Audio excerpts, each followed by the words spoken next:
All right. All right. Chapter 4 deals with vector spaces. And they talk about space shuttle. Of course, the space shuttle now, we're moving on from space shuttles to things like SpaceX and things like that. But back in the 80s, space shuttles were how we, got things in space. And but I want to move right to say they talk about it a little bit, but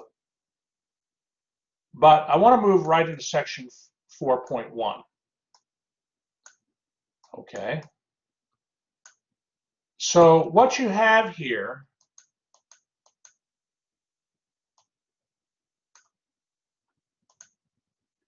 is something called a vector space. Spaces. So in linear algebra, we talk about spaces and subspaces. Okay, spaces and subspaces. So in section 4.1, a vector space is a space that obeys these 10 axioms. And you do not have to memorize the axioms, but you've actually been working in vector spaces your whole life. Okay, you've been working your whole life, the math you've learned, you've been working with vector spaces.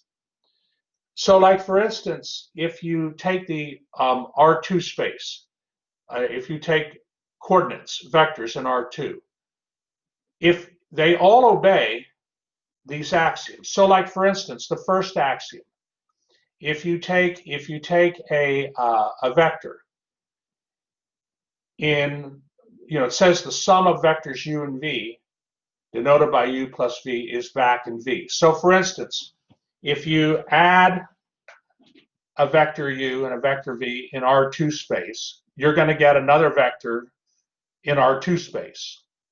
Okay, and you have to. If you add any two vectors in R2 space, the result will be a vector in R2 space, where v is your R2 space.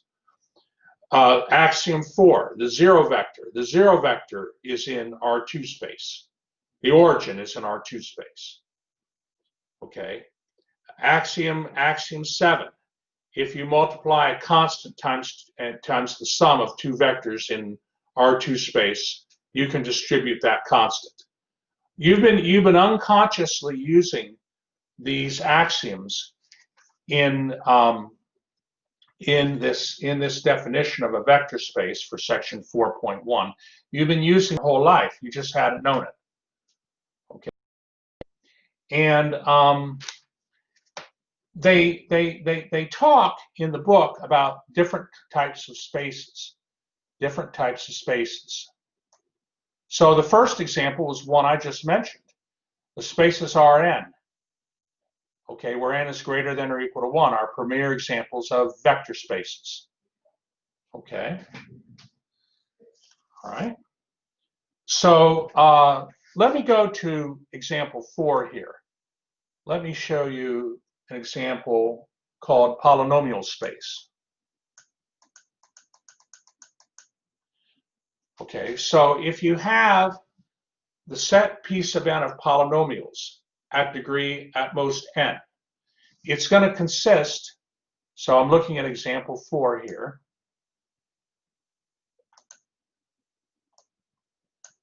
That polynomial,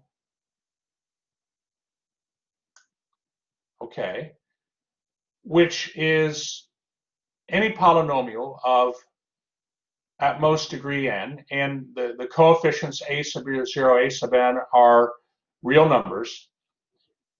This can actually, hold on one moment now, let me just double check something here. This is actually a vector space. All 10 axioms can be satisfied. But let's look at one of the axioms, one of the 10 axioms. One of the 10 axioms says if you add two polynomials in the space, so you're representing polynomials by these vectors, okay? But it's still a polynomial.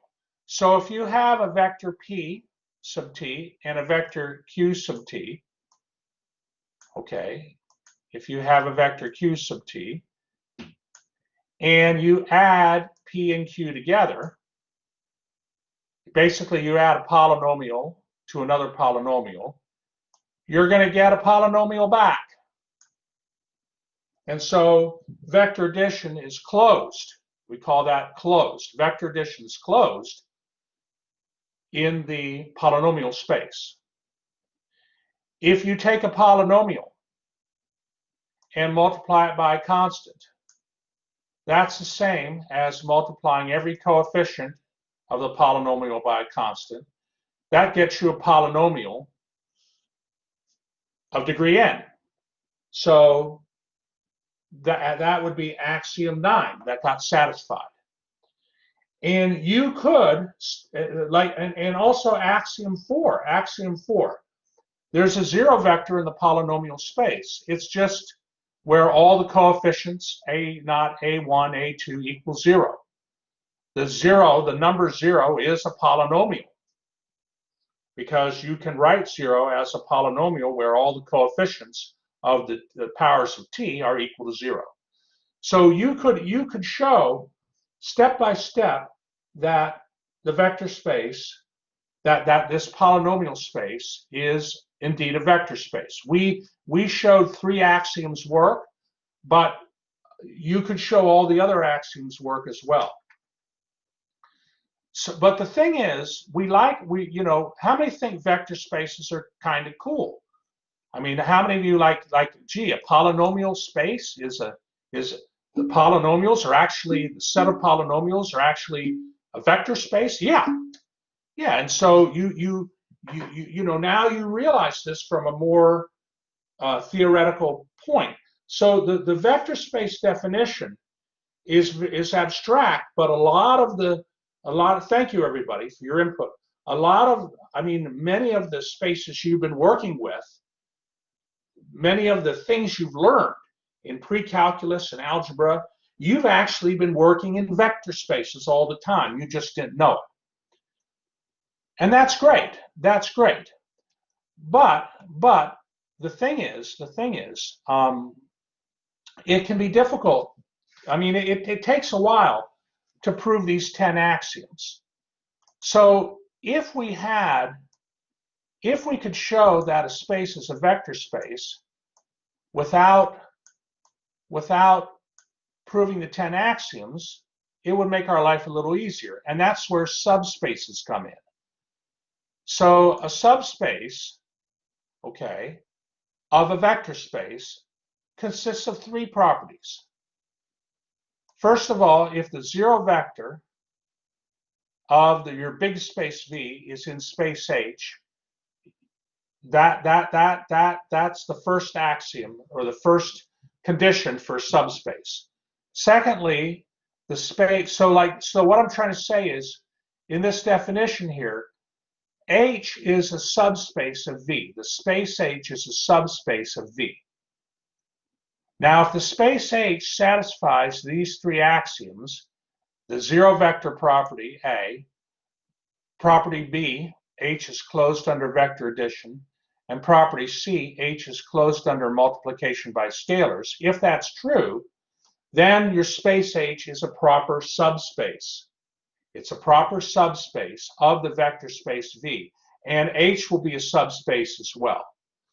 So oftentimes, if we can prove that a space is a subspace, then automatically it'll be a vector space. Okay, so like for instance, let me show you an example of a space that's not a subspace. Not a subspace. That's example 8. Okay, so in example 8, they say that the vector space R squared is not a subspace. It's not a subspace of R cubed. Now, why is that? Why would that be? Because R squared is not even a subset of R cubed. Okay, the vectors in R3 all have 3 entries, but the vectors in R squared only have 2 entries.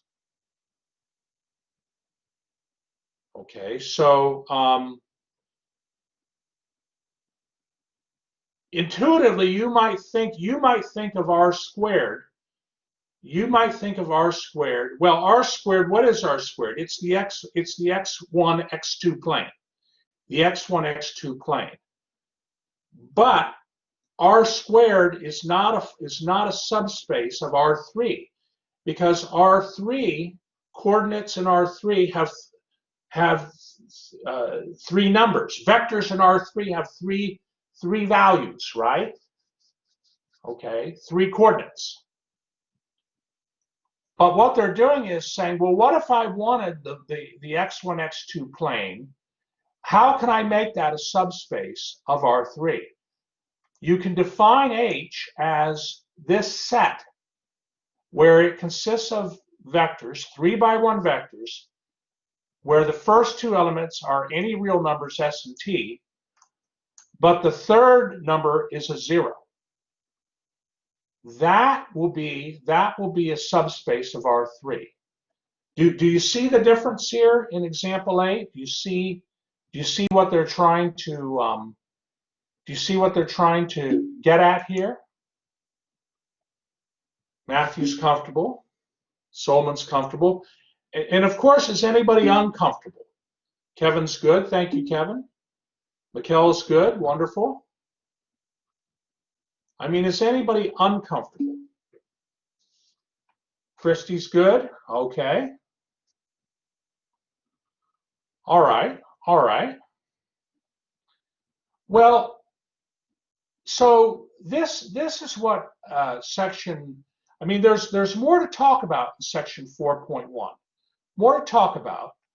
But what I'd like to do is I'd like to stop the recording here, since there doesn't seem any more questions.